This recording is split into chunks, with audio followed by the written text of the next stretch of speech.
here we go. Ronnie. Hey. Hey, how are you? What's going on, bud? So your film is called For Sale. It's a horror film. Yeah. I enjoyed it. I just finished rewatching it.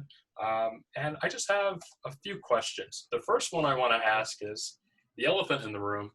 You wrote it, directed, and you shot it, and I assumed you also you did some editing as well? I had my guy Niall edited actually. So Okay. it was 3 people involved total. Yeah. All right. What was it like coming up with the shot list for this when you're so involved having to wear multiple hats?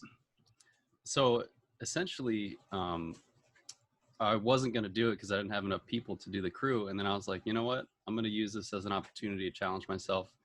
So I got together with Niall. He was editing something for me before he edited my last film. So we had something going on already. We had a good, flow together. So I was like, let me just do it. And I just did my best at making a story. I made a very simplified shot list because I knew everything that I wanted in my head. So I just had that all lined up pretty much Friday. And then Saturday we just came in. Actually, Friday night we shot that night as well. So we shot Friday night, all the night scenes. And then we came back the next day and shot the other scenes, the day scenes. I think that's smart. I love how you put it there. It's like, I really like what you said, that I at first wasn't going to compete, but then I only had 3 team members. You know what? I'm not going to let this be a limitation. I'm going to use it. And I'm so happy you said that, because that is just classic Film 48 right there. For sure. So yeah, I also think it's really smart that you decided to shoot it that way. Shoot Friday night, shoot the night scenes, and then Saturday you'll shoot the day scenes. Very well done. Mm-hmm. So I guess my next question would be is, there was a lot of empty spaces in the house because obviously in the story you're going to buy the home of what terribly transpired there many years ago. So I guess, what was it like incorporating the empty spaces in the room to fill and that void and show that emotion? Was it harder or was it easier to work with those empty spaces? So my mom is actually selling her house in the Bronx, so that kind of inspired the story. And I actually filmed at her house last year as well. So this one took place upstairs where she had it all cleaned out already. So when I was going up there a couple of weeks ago, I was like, this would be great to shoot a horror film. Like, not even kidding, coincidence. And then when it happened, I was like, all right, I have so many ideas from before that I can do for this room. Just use the open space, use the not knowing aspect of it, and make it more intense that way. So yeah, it was just a happy coincidence, essentially. And for those viewers who do not know, last year Ronnie had a film that took place in the same location. It was for a different genre.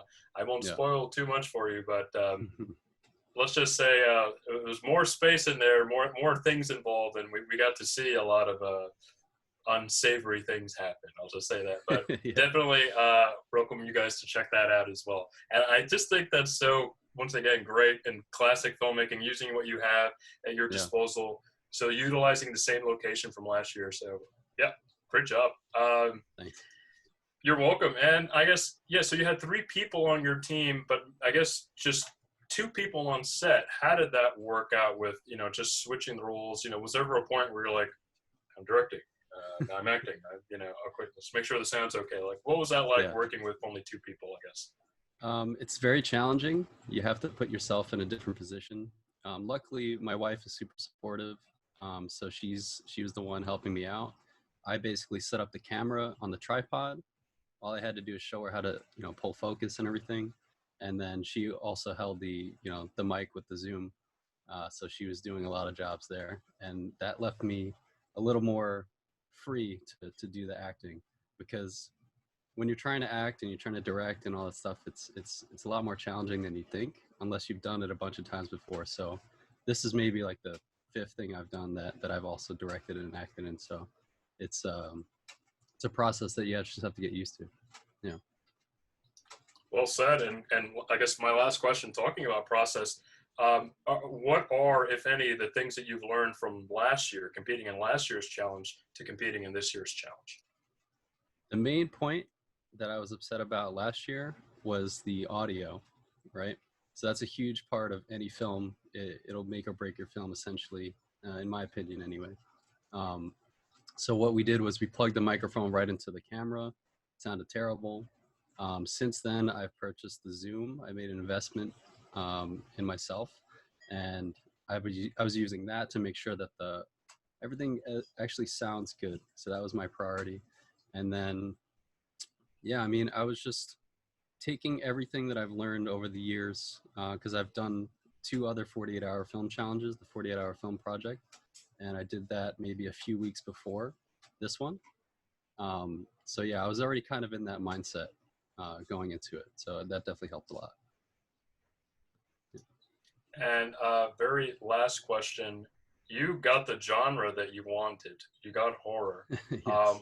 Do you think it would have been more difficult if you would have gotten, let's say, like a comedy or romance or just another genre? I think it would have been more challenging for sure to incorporate the open space like I had. Um, I would have figured something out. I would have done something, you know, maybe with my wife or something if it was a comedy or a romance or something like that. I was hoping for silent film, honestly, because that would have been the easiest thing to portray a story like a narration, and that way I can do, you know, I did a lot of the narration myself on my Zoom, so that helped kind of sell the story a lot more um, than it would otherwise just purely visually. Yeah. All right. Well, Ronnie, thank you so much for your time. And the film is for sale. And I hope you guys Yeah. really enjoyed it. Thank you. Thanks, guys. All right. Thank you so much for joining us.